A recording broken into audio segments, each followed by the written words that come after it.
I found a letter from my missing sister, but it was dated 5 days after she disappeared. I always thought my sister was dead.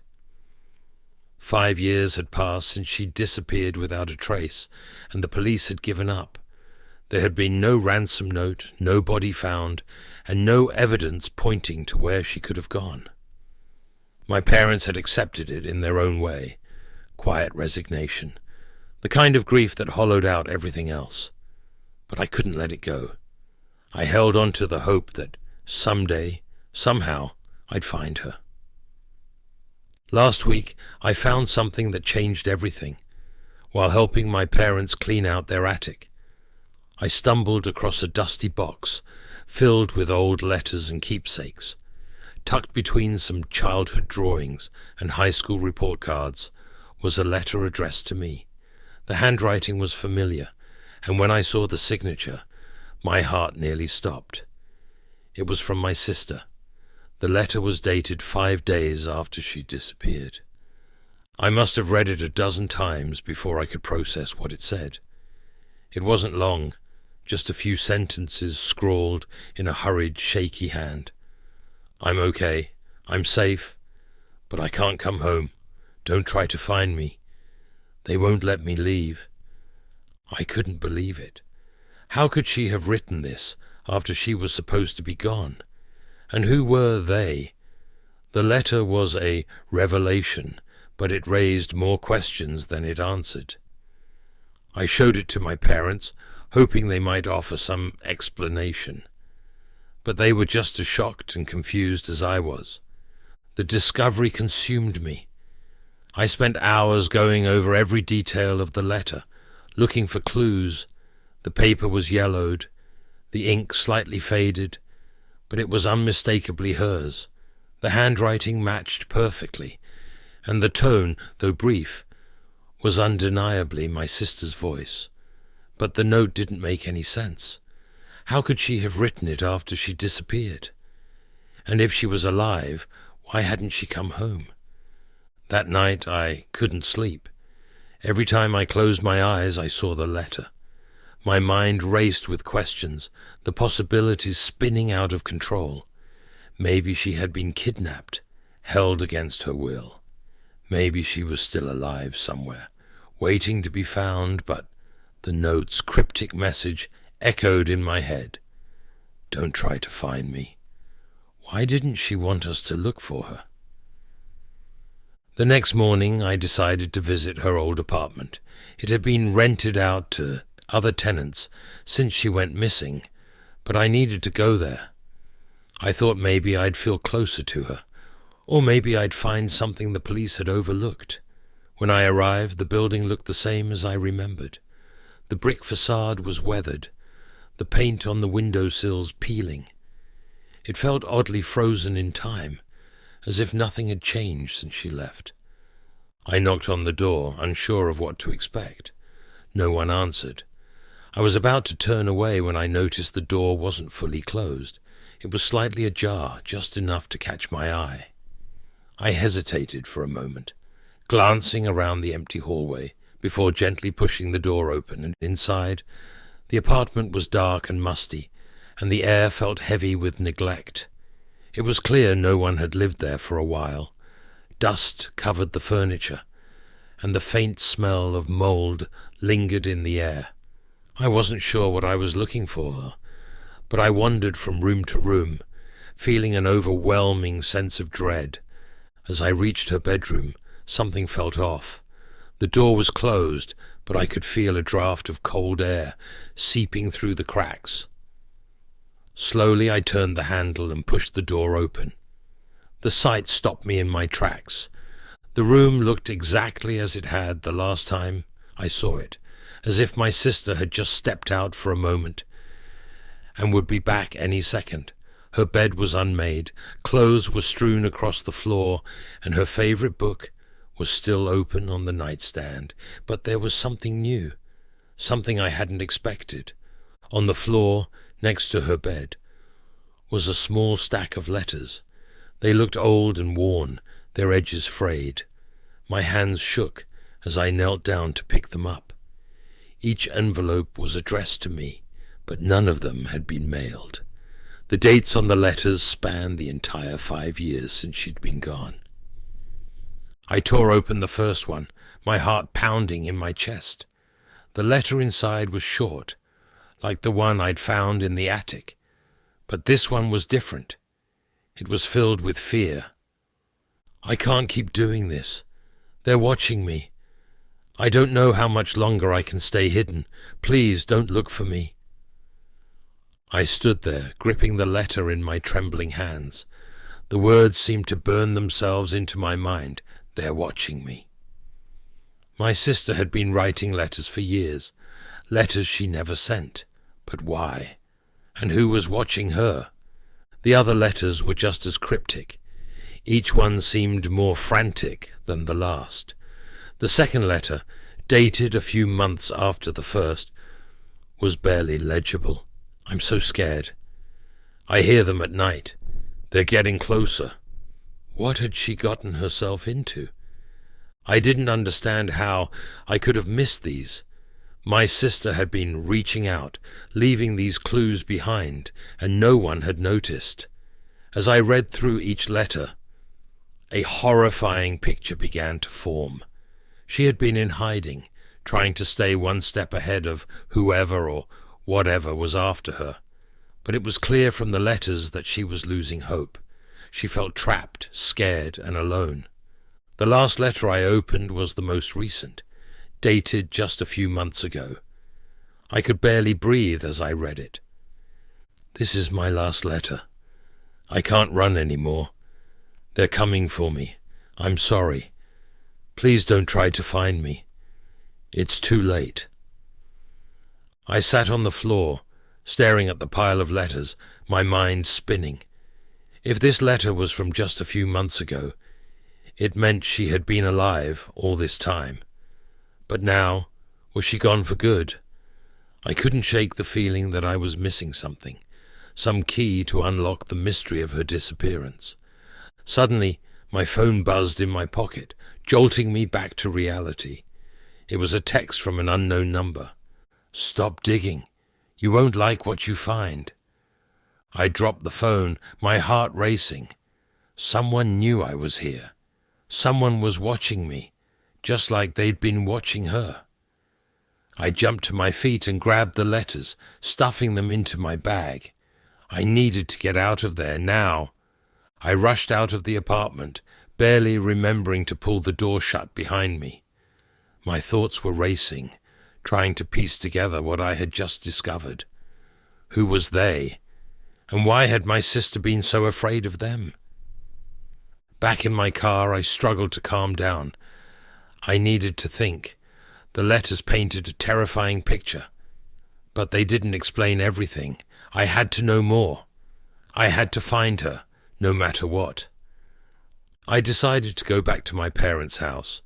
Maybe I'd missed something there, some clue I hadn't noticed before. The attic was still full of her old things. Maybe, just maybe, I could find another piece of the puzzle. When I arrived, the house was dark and quiet. My parents weren't home, which was probably for the best. I didn't want to drag them into this, not until I knew more. I made my way up to the attic, the floorboards creaking beneath my feet. As I opened the attic door, a cold gust of air hit me. The hairs on the back of my neck stood up, and I felt that familiar sense of dread creeping in. Something wasn't right. I climbed up the ladder and started sifting through the boxes again, desperate to find anything that might help. And then, buried beneath an old pile of clothes, I found it, a small black notebook. I opened it carefully, my fingers trembling. Inside were pages and pages of my sister's handwriting. It wasn't like the letters. These were detailed accounts, almost like journal entries. She had written about everything, the people she had seen following her, the places she had been hiding, the strange sounds she had heard at night. She described the terror she felt, the constant fear that they were coming for her. But then, about halfway through the notebook, the entries stopped. The last few pages were blank, as if she had run out of time to finish. I sat there, staring at the empty pages, wondering what had happened to her. What had she been running from? And why had she left this behind for me to find? Before I could think any further, I heard a noise from downstairs. The slow, deliberate creak, like someone was walking through the house. I froze, my heart pounding in my chest. The creaking noise was unmistakable. Someone was downstairs. I strained to listen, hoping it was just the house settling. But the footsteps were too deliberate, too heavy. Whoever it was, they were inside my parents' home. Panic surged through me. Could it be the same people who had been following my sister? Had they tracked me here? I quickly turned off my flashlight and crouched in the darkness, trying to stay as quiet as possible. My mind raced with options. Should I confront them, hide, run? The attic had no other exit, and if they came up here, I'd be trapped. The footsteps grew louder, each one echoing up the staircase. I could hear them moving methodically, room by room, as if they were searching for something or someone. I reached for my phone, but when I tried to turn it on, the screen stayed black. The battery had died. The footsteps stopped at the base of the attic ladder. My breath caught in my throat. For a moment there was silence. Then, the sound of the ladder creaking as someone began to climb. The slow, deliberate ascent sent chills down my spine.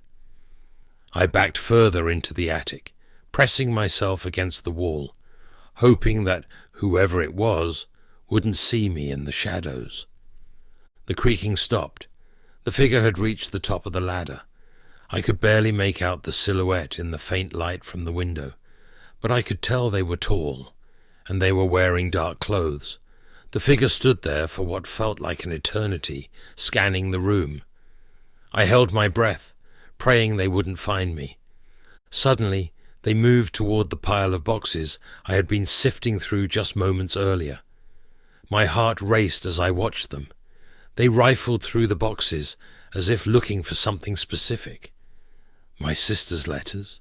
The notebook? I couldn't be sure, but whatever they were after, they were methodical, focused. Then, without warning, the figure stopped, straightened up, and turned toward the window. For a split second I thought I'd been spotted, but they didn't move towards me.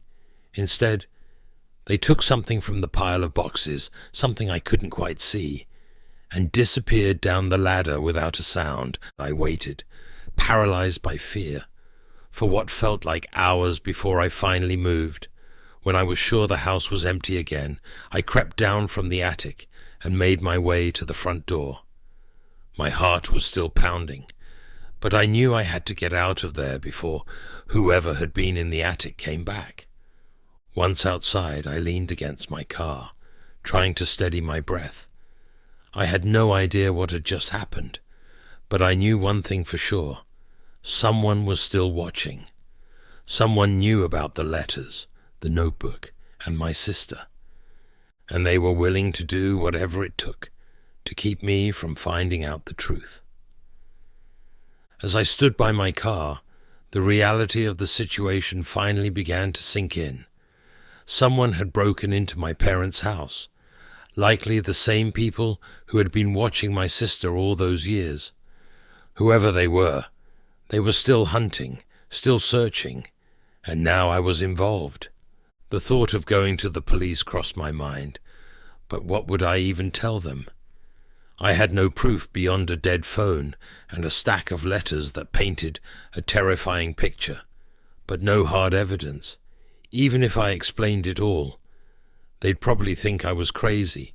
After all, my sister had been missing for years, and there had never been any solid leads.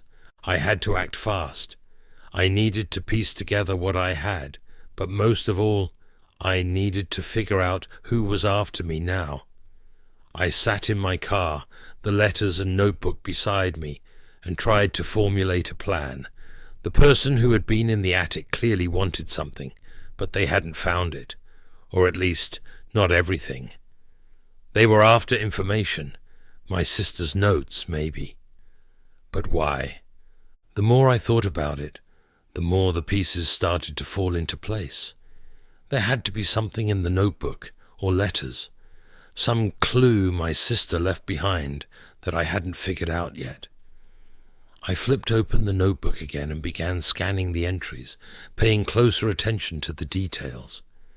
The entries were filled with paranoia, fear of the unknown, but something about them felt deliberate. My sister had been careful in her writing, even when she was scared. Then I noticed something strange. The dates on the entries. At first glance they seemed consistent, spanning months, even years. But one date stood out. It was off by a few days. I flipped back through the letters and found the same discrepancy. One of the letters dated from a year ago didn't match the timeline.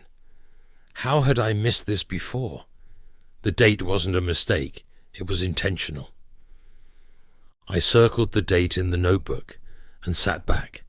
It wasn't much, but it was a lead. My sister had been trying to communicate something through the dates. I didn't know what it meant yet, but I had a feeling it was important. I needed more time, more focus. The house didn't feel safe anymore, and I couldn't go back to my apartment. What if they were watching me there too?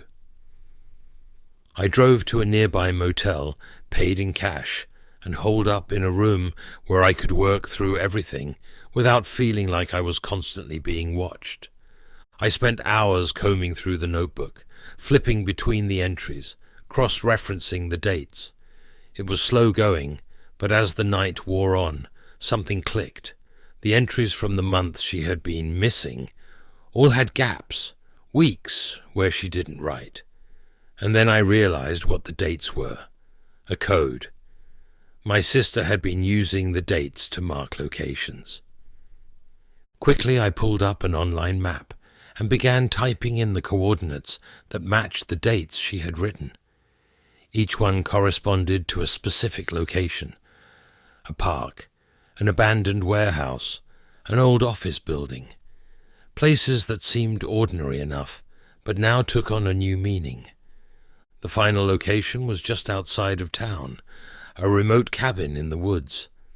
I couldn't believe it. My sister had been hiding right under our noses all this time. It was close to midnight, but I knew I couldn't wait. Whoever was after me had already proven they were willing to break into my parents' house, and I had no idea how close they were to figuring out the same thing I just had. I grabbed the notebook and letters, jumped into my car and headed out of town. The drive was long, and the winding roads felt endless as the forest thickened around me. My headlights cut through the darkness, but the unease gnawed at me with every passing mile. Was I doing the right thing? Was I walking into a trap? I didn't know, but I had to find out. When I reached the coordinates, my heart sank. The cabin was there, just as the map had shown, but it was dark, completely abandoned. I parked my car a distance away, grabbed a flashlight, and approached cautiously. The air was thick with the scent of pine and decay, and the cabin itself looked like it hadn't been touched in years. I stepped onto the porch, the old wood creaking under my weight. I pushed open the door, which groaned loudly in protest, and the inside of the cabin was just as empty and derelict as it had looked from the outside. I shone my flashlight around the room, looking for any sign that my sister had been here. There was nothing, just dust, broken furniture, and the remnants of a life long forgotten. I was about to turn back when I saw it, a trap door, half hidden beneath an old rug. My heart raced as I crouched down and lifted the rug. The trapdoor was old, the wood rotting around the edges, but it wasn't locked. I hesitated for a moment, but then I gripped the handle and pulled. The door creaked open, revealing a set of narrow wooden stairs leading down into the darkness. My flashlight flickered as I descended, the air growing colder with every step. The stairs led to a small underground room, bare and damp, with walls lined with old rusted shelves. But in the centre of the room was something I never expected. A table covered with photos, dozens of them. Pictures of me, of my parents, of my sister. My breath caught in my throat as I realized these weren't just random pictures. They were surveillance photos. Someone had been watching us for years. Suddenly, I heard footsteps behind me. I spun around, my flashlight flickering, but I saw nothing. The hairs on the back of my neck stood up as I backed toward the stairs. A voice echoed from the darkness, low and cold. "You shouldn't have come here."